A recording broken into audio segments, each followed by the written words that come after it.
Hello mga kahakman, so anong dapat gawin kapag tayo ay nahuli na sa checkpoint?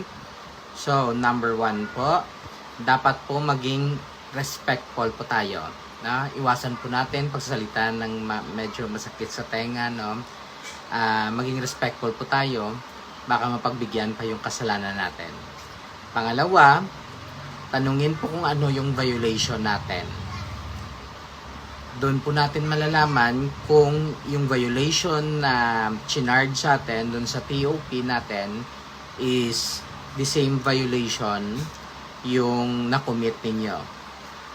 Pangatlo, kailangan po tanungin ninyo yung mission order ng officer na nanghuli po sa inyo.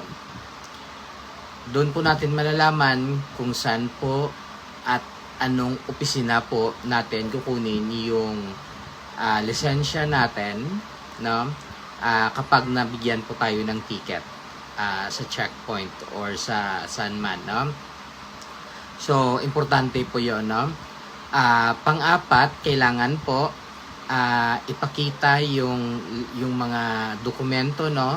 At saka yung lisensya natin, baka maiwasan pa natin na matikitan, no? So, thank you po mga kahakman. Bye-bye!